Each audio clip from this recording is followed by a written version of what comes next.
नाज़रीन, नौशर फ़िरोज़ मां ख़बर ॾींदा हलूं। नौशर फ़िरोज़ में 17 जोड़नि जी इज्तिमाही शादी थी। बेपहुच ऐं मज़दूर तबिके जे माण्हुनि जी मदद लाइ डॉक्टर निज़ामुद्दीन मेमण हाल में 17 घोट ऐं कुंवारनि जी इज्तिमाही शादीअ जो एहतमाम कयो।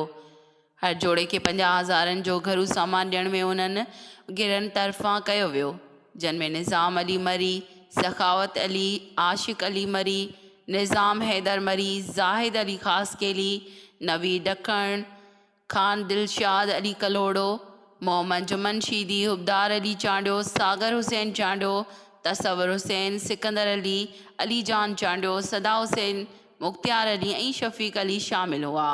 जन जा इज्तिमाही निकाह मौलाना शब्बीर, मौलाना शुहाबुद्दीन शाहकारी, मोहब अली पढ़िया।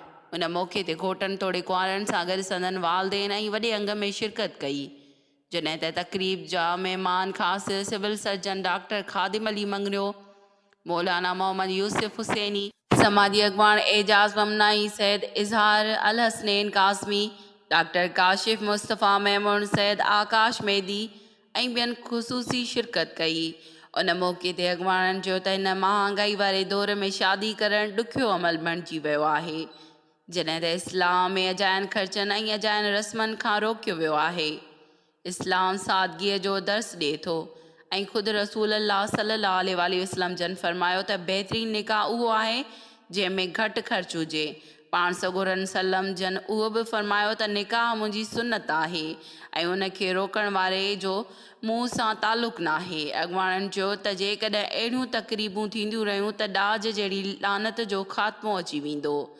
अॻवाननि मुगेर हज़रात खे अपील कई त असां सां गॾिजी वञनि ग़रीब ऐं मुस्तहिक़ अफ़राद जी मावनत कनि त जीअं अहिड़ा प्रोग्राम करे समाज मां ग़लति रस्मनि जो ख़ात्मो आणे सघूं। रिपोर्ट अता हुसैन समो, अमल न्यूज़, नौशर फ़िरोज़। नाज़रीन, कोटड़ीअ मां ख़बर ॾींदा हलूं। कोटड़ी साइड थाणे जी हद मां गुज़िरियल ॾींहुं मुबीना खमिजी वियल नौजवान जी बाज़ियाबी लाइ संदसि वारसनि जो प्रेस क्लब ते एहतजाज। नौजवान खे ज़ाहिर करे आज़ादु करण जो मुतालबो। कोटड़ी साइड थाणे जी हद टीबी अस्पताल भरिसां गुज़िरियल ॾींहुं मुबीना तौरु खमिजी वियल नौजवान जे वारसनि संदन अमड़ मसमात बदरनिसा ऐं भेण मसमात फरवा ऐं सस महताब प्रेस क्लब कोटड़ी पहुची एहतजाज कंदे चयो आहे त असांजे नौजवान मसरूर अली खोसो खे सादा कपिड़ा पहिरियल वीगो में सवार अणॼातल माण्हू बेगुनाह खंबी खणी विया आहिनि। असांजो नौजवान पोरियत आहे, फैक्ट्रीअ में पोरियो करे बचनि जो पेट गुज़र कंदो आहे, जंहिंखे बेगुनाह खंबी गुम कयो वियो आहे। इन्हनि SSP जामशोरो, DIG हैदराबाद ऐं ॿियनि खे मुतालबो कंदे चयो आहे त संदन नौजवान खे फौरी तौर ते बाज़ियाब करायो वञे। रिपोर्ट इरफान अली मल्ला, अमल न्यूज़, कोटड़ी।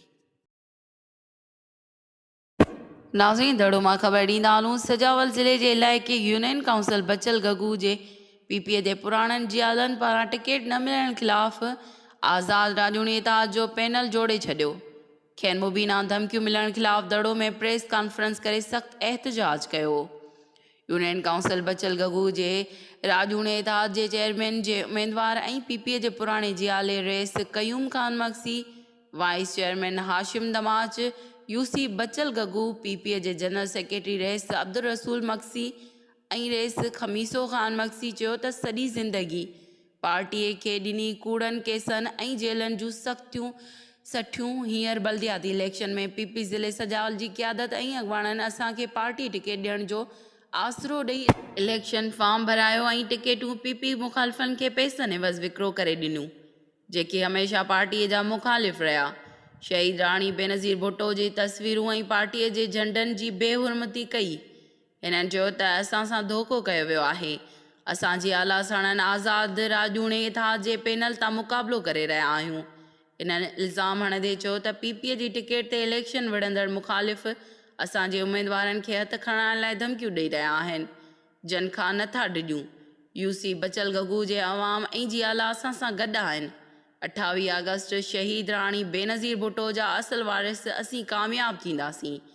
इन्हनि इलेक्शन कमीशन पाकिस्तान ऐं ज़िले इंतिज़ामिया सजावल खां मुतालबो कयो त मुखालिफ़नि पारां ॾिनल धमकियुनि जो नोटिस वठी यूनियन काउंसिल बचल गगू खे हिसास करार ॾेई पोलिंग ॾींहुं फ़ौज खे मुक़ररु कयो वञे।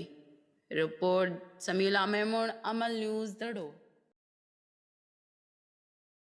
नाज़िम मोरो मां ख़बर ॾींदा आहियूं। नाले वारे अदीब कालिम निगार समाजी वर्कर ऐं डिप्टी डायरेक्टर एंटी करप्शन शहीद बेनज़ीराबाद मीर नादिर अली अबड़ो जे किताब मायूसन जे मेड़नि खां उमेदनि जे मेलनि ताईं जी महूरत तक़रीब पब्लिक लाइब्रेरी शाहपुर जहानिया में मुनक़द थी गुज़री, जंहिंजा महिमान ख़ासि SSP शहीद बेनज़ीराबाद कैप्टन आर अमीर सऊद मक्सी हुआ।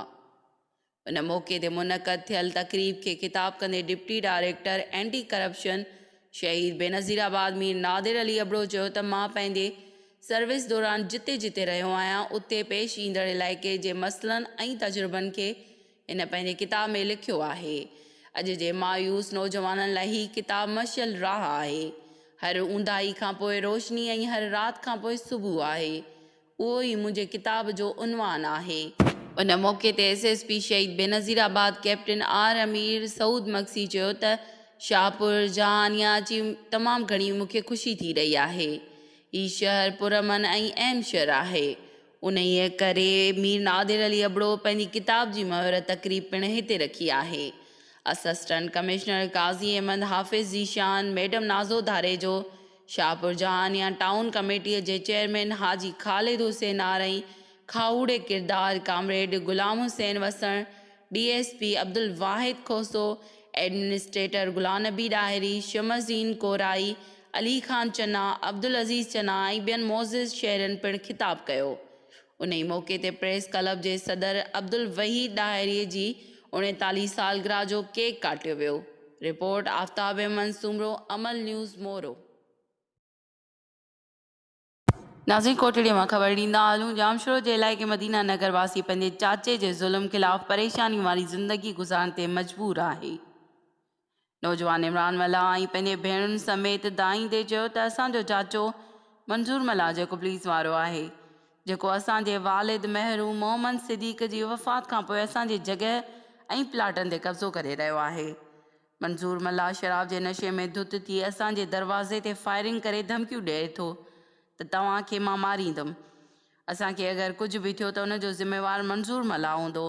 असां आला ऑफिसरान IG Sindh DIG Hyderabad SSP Jamshoro खां अपील था कयूं त मामले जो नोटिस वठी ऐं असां सां इंसाफ़ फ़राहम कयो वञे।